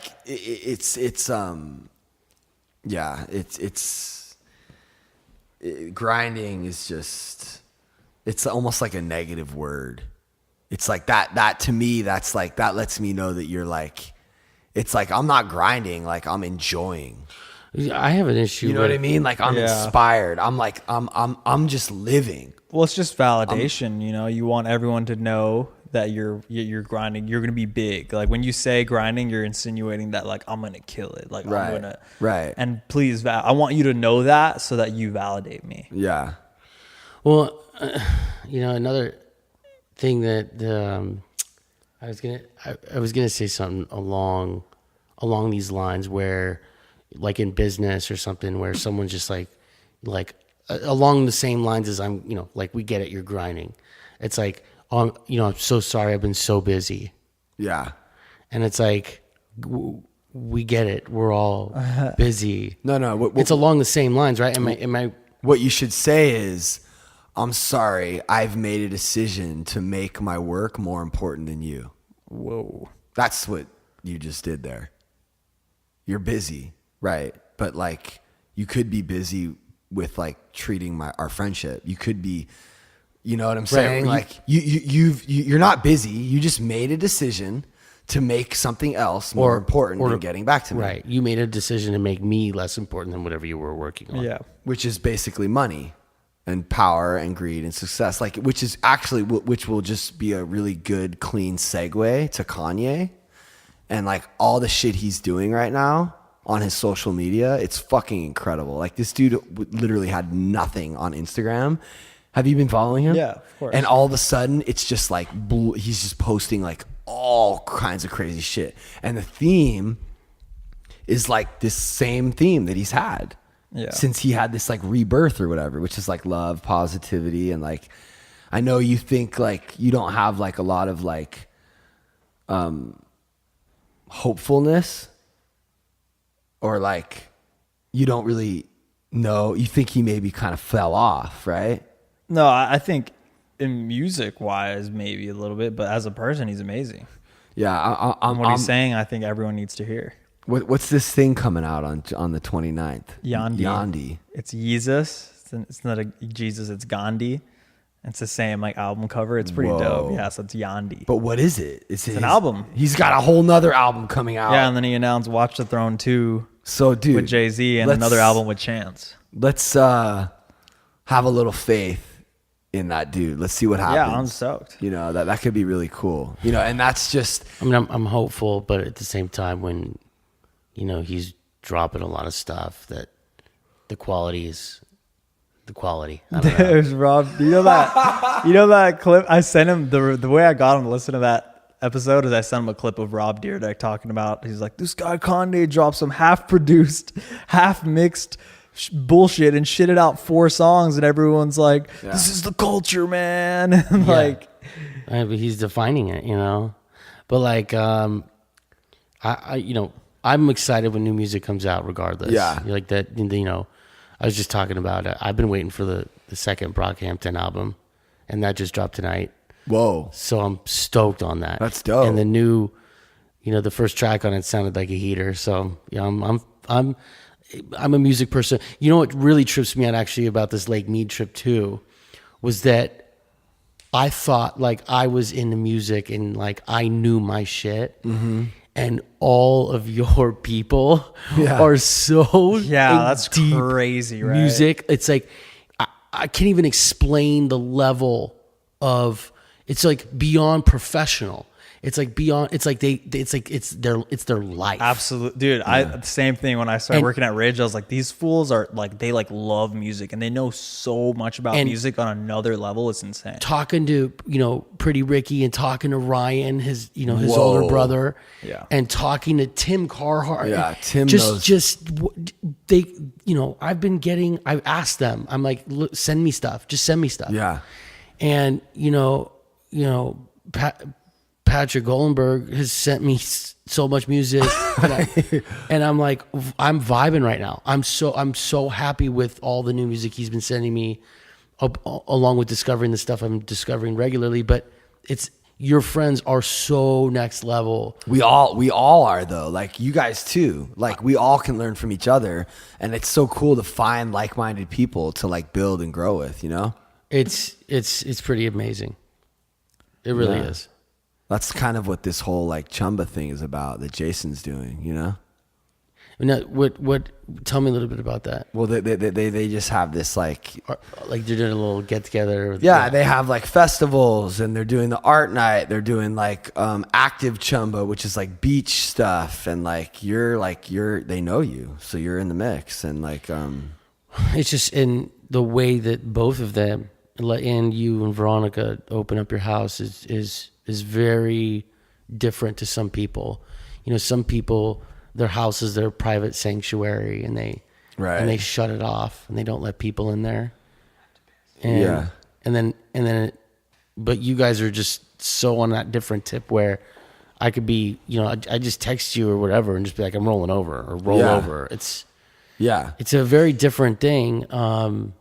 Cause I don't even do that with my place. I don't know. You know, so it's just, it's very admirable.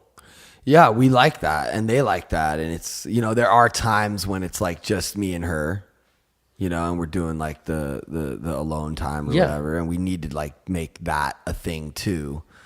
But I think that like we value, you know, people. I don't even want to say like a tribe. No, it's like you guys are creating your own culture. Yeah. And it's just great. Like, you know, and this is just the very beginning of, you know, what can be like a long-term thing with like them and this podcast. And I mean, anyone listening to the podcast can like be a part of this too, you know? Well, it's, you know, we started talking about podcasts, I don't know, not too long ago. And it was like this automatic connection where like I felt like you were already on this like higher level intellectually just because of the experiences that you've had and that you've been, this whole form. It's more like spiritually. It's, or emotionally. Yeah. Because I don't even know if I'm that smart as like intellectual. Yeah. I mean, I just talk about this type of shit so much in the rooms and shit that like I'm able to like put it into words. Yeah. You know? Yeah. Well, people feed off that. So when we started hanging out, I was like, I mean, you're a little weird. Yeah. Cool. And you're, you know, but it's a good weird. Yeah. And I was, you know, around my group of friends and my group of friends are like, what'd you end up doing for Labor Day? And I was like, I was, you know, hung out with Pat and Veronica. We went to Lake Mead with a bunch of their people and it was great. Yeah. And cause, you know, now they're like kind of my people and they're like, oh, that's cool. And I'm like, no, it was like, you have no idea. Yeah. Like, oh, cool. You know, oh, cool. No, Yeah. you have no idea. Like those people are woke as fuck. Yeah. And the way that just everything went, it was just, it was just different. And I wasn't used to that. I mean, I've seen, you know, I've experienced some of that, but not like the way you guys did it. So, I don't know. I'm drawn to that. I'm drawn to the people who are woke because maybe I need that. Yeah. You know, I need more of that. Obviously you do. And I encourage anyone who wants to be a part of that to like hit me up. Anyone listening or whatever, you know, like I feel really lucky to have like to have been given like an opportunity or whatever for these to be values that I like, you know, like I have a different set of values today than I did like 10 years ago, you know, like family. It's the pattern. Yeah. It's like, you know, say who you think. And when you're hanging around with people like that, like, yeah, Jason sold 20 million records, but like, that's not what defines him.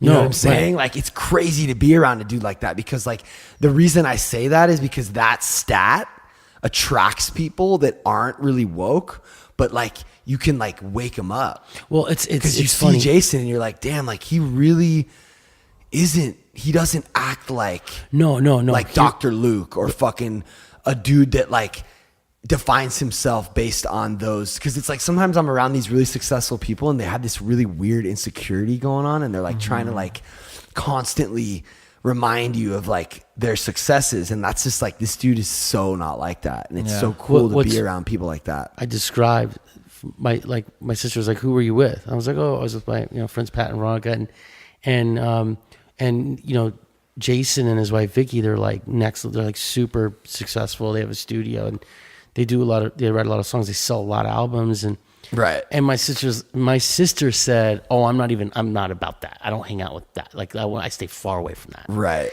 And just the manner of being so closed off. Right. And not understanding where they're about kind of trips me out. Well, I think the stigma. You said some people are attracted to it. It also has a negative effect that people are like, oh, this person's on a different level than me, and fuck them, and they hate. But I think that for someone to be so opposed to that, there's something else going on there. You know, 100%. There's some personal shit going on. Yeah, like maybe she either wanted that at one point in time and wasn't able to get it, or got fucked over by someone who was. Yeah. Yep. So that just goes back to that story, right? There's a story there, and she's acting upon that story that's in her. Right, and that just goes back to the complete defeat thing, like letting go of all that and being humble and like forgetting all the shit you think you know, and just like walking into every situation with like a total open mind, or else you're gonna miss out on so much. So I wanted to say something that I kind of ran into that I thought was fucking amazing. So I don't know if you're not big sports guys or whatever, but on HBO they have Hard Knocks, where they follow an NFL team around in training camp. Mm-hmm.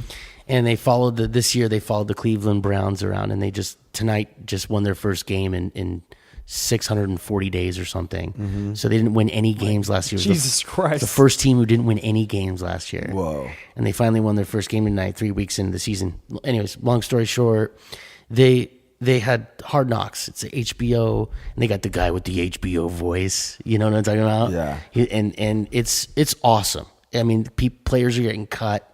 They follow players around that you have anyways, they follow these players around, and you feel for them, and they end up getting cut. I mean, it's crazy for the way that it's just a great show the way they do it. Right. And one of the tight ends, one of the big receivers on the football team, has this. The Cleveland pays for a meditator. Right. And so every morning, and I kept repeating it because I thought he listened to like some specific tape that I was looking for. But he gets up before his day, and this guy for 10 minutes is telling him in a meditation.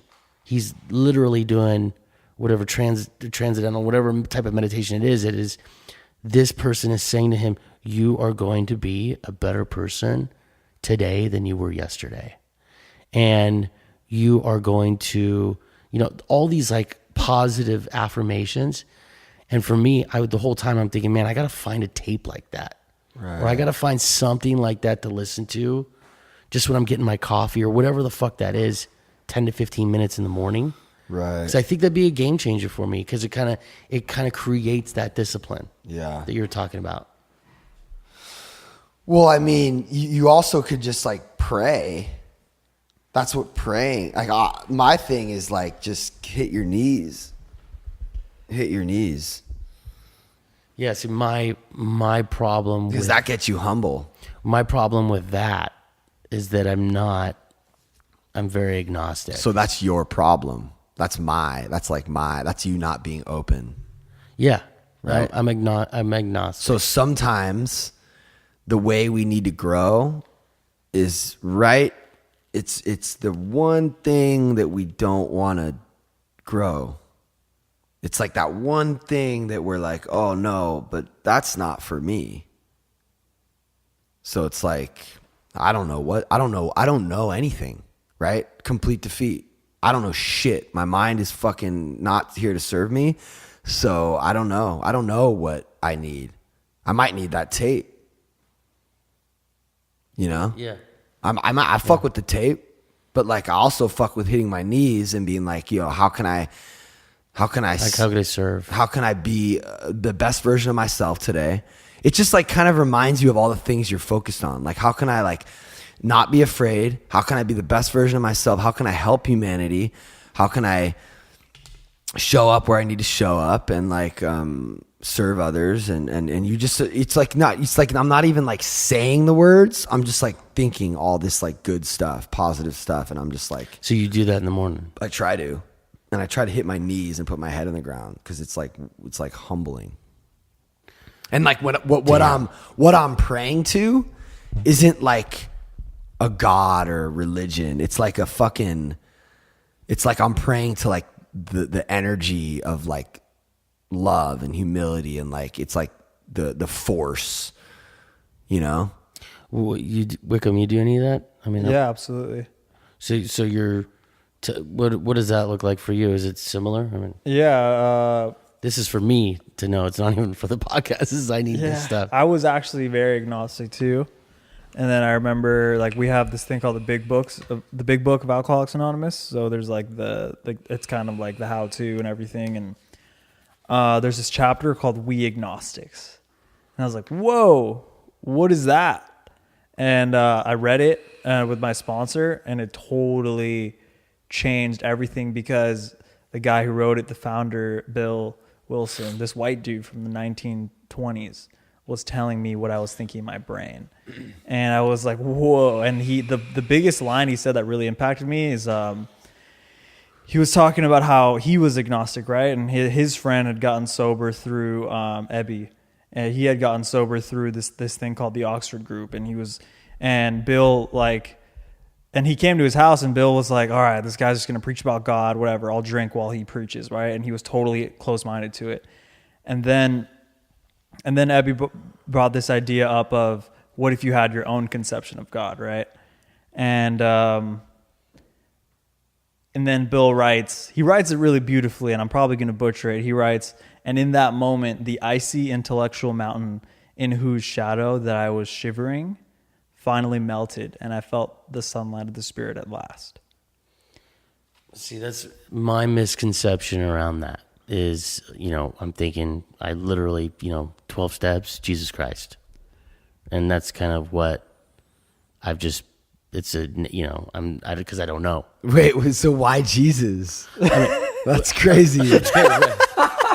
It sounds stupid, but no, again, but this is what we're talking about. It's like we have these fucking ideas in our fucking head, and that's what that whole benchmark thing was all about.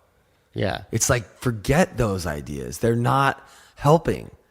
Because like that, nowhere in the whole book do they mention Jesus. Yeah, and I mean, in Bill, That's even literally, I mean, Bill goes through that too, where he's talking about, he's like, oh, Jesus this, Jesus that, and he's talking about why he's agnostic, and it's all the things I related to, which is like, why would I believe in this religion where the priests are molesting children, and there's these countless wars fought over it, and Christianity sucks, and the entirety of religion sucks, and all of this stuff. I mean, religion, and then he says, like, I let the ugliness of a few trees distract me from the beauty of the forest. Yeah, right. Religion only ever divided, as far as I'm concerned, and going into it, it's a spirituality, it's an energy. Yeah, and it's like a God of your own understanding.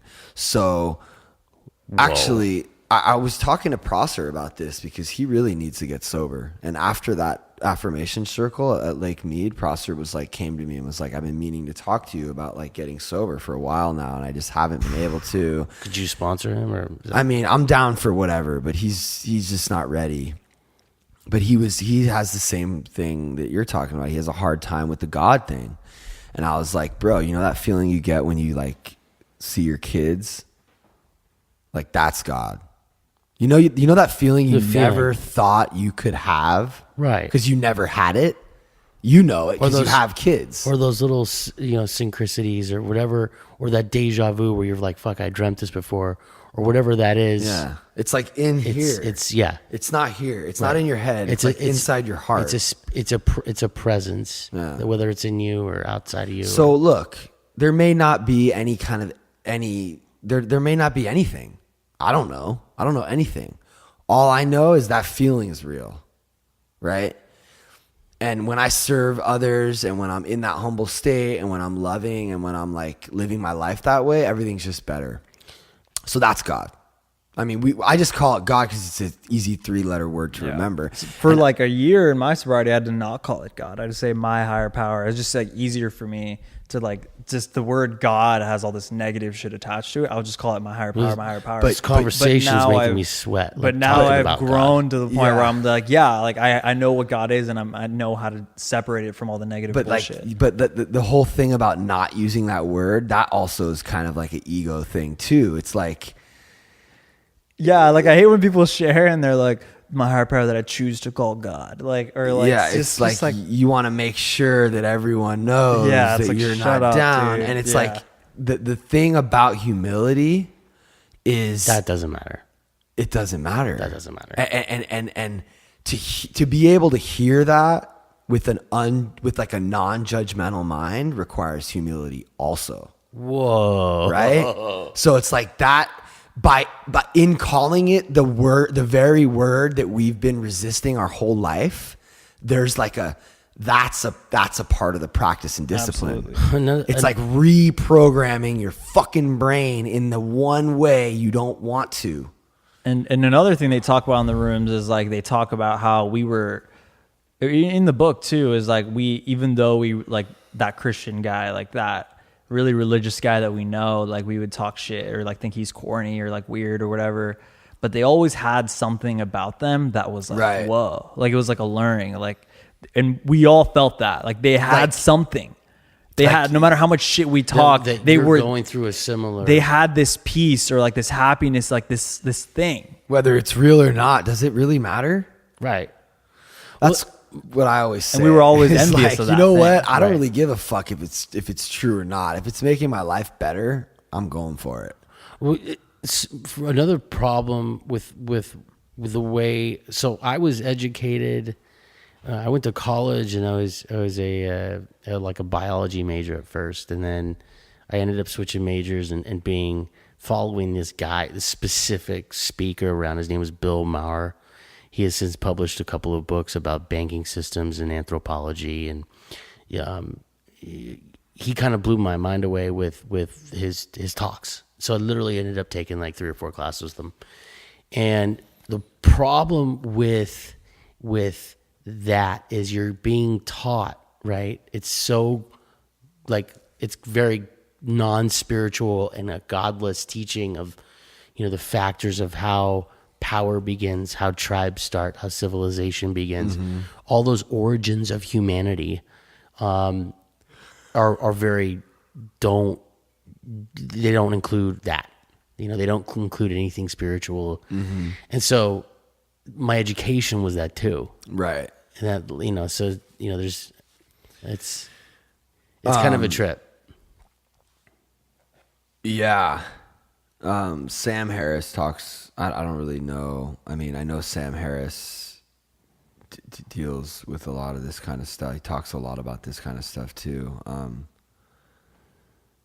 It's whatever, Is he on it? He's tight with, he's a part of the dark web too. The intellectual dark web. Yeah. Joe Rogan. Is that what we call it? Jordan Peterson. Shapiro. But just to trip you out even more, the Sermon on the Mount is like okay. Well, first of all, Jason and Victoria are like super Christian Jesus people, right? I feel like this whole like time, born again. they're just super into that. So I feel like this whole time we've been talking, like anytime we go in that direction, you're kind of like, a little bit. Yeah. It's crazy. So I noticed that with people because I was like that. It's funny. It's almost like we're trying to convert people on this podcast or something, but we're not. It's not. That's their higher power. No, it's all good. But like Jesus, did this Sermon on the Mount, and there's these beatitudes, right? Like blessed are the meek, for they shall inherit the earth. Like, do you know about this? Jordan Peterson talks. He really. So it's like, real but this deep is in what the- I trip on. It's like you don't even know about this. Well, I heard Jordan Peterson's a little bit talking about Adam and Eve. No, he breaks it Oh, down. that's amazing. He breaks it down. That was Like an this amazing- isn't just the best-selling book in the world for no reason. Right? So that's ego. To completely dismiss something that has saved so many people's lives and that has done so much good for humanity is actually really kind of crazy and like narcissistic. Well, also like If you really think about it. So to be open to these concepts and these principles, like blessed are the meek, for they shall inherit the earth. Meekness is like humility, and it's like service. And it's like the earth is like, it isn't meant to be taken literally. Nothing in the Bible is meant to be taken literally. It's all like metaphors and stories for also like other things. like rejecting any idea of Jesus or Christianity isn't actually agnosticism. That's atheism, right? Right. Like, because real agnosticism is like you don't know and you're admitting that you don't know. But I know a lot of agnostics, and like I thought I was an agnostic, but I was really an atheist. Yeah, so And maybe then that. So then when you take it there and you go like I'm an atheist, so then an atheist is believing that it doesn't exist, which is crazy to me. Well, a part of my see these concepts and principles, they're in my religion and in the Torah and or the first book or whatever you want to call it. Mm-hmm. That's the same shit. It's the same shit. It's all the same shit. But I've never been a person to look at that. Yeah. And it's funny, someone, I wanted to read something, and now I don't remember where I saw it, but someone posted something which was the definition of Judaism. which is basically like the definition of all religion. Right. And it was all, service. Yeah. Service to mankind. Yeah. What did you do to make, do your mitzvah, right? Right. Or do your something to someone else to improve on humankind. But how can you serve mankind if you're only serving yourself? That's exactly. That's kind of the battle that we're. That's the thing waging. about ego is like. Well, even like the co-founder of AA, Bob, his last talk he ever did before he died, was talking about. He's like, everyone's always tripping about like sponsorship or like AA or like the 13th step or like all these rules, but when you boil it down, the foundation of the program is love and service. That's it. That's it. That's it. Everyone just overcomplicates it and turns in all this bullshit, but that's it, dude. That's it. And I think it's the message for humanity too, just love and service. And that's actually where we will find true happiness and freedom. Love and service. Yep. I think that's when we're, You're looking for that quote? I'm kind of looking for that quote, but when you're talking about love and service, it's like how far, and you pull up, you open Instagram, where it's the opposite of that. It's narcissism. Not necessarily. Well, not necessarily. That's just your view of it, and your view. You're viewing it from a selfish. If you view it with love and service, it looks totally different. It's exactly the way he walked into the fucking grocery store, and when he was serving himself, he saw all this fucked up shit. He was annoyed with this guy. He was annoyed with the lines. But then when he came in there with a different perception, which was love and service, he was at peace, and he was like empathizing with everyone and like loving everyone and understanding, and like he was in a better place. So if you go on Instagram and you see it with that lens, with the love and service lens, you can like people. Oh, you look so great. Right. I want to fuck you. Right. You're enlightened.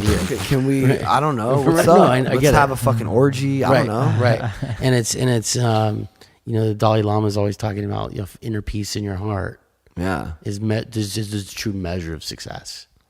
And yeah, that's dope. so it's like That's the type of success I want. And I had an old sponsor who told me, he's like, success isn't how much money you make, it's how many people show up to your funeral. right, because you can't take that shit to the grave. Yeah, and the only reason a lot of people would come to your funeral is because you're just a cool, like, nice dude. You affected someone in a positive way. Exactly. And you were a part of their life. Let's wrap her. That's a good way to wrap it. All right. Thanks, guys. Thanks tuning for in. thanks for listening. Thanks for having me. Yeah, and thanks for coming, Danny. Yeah.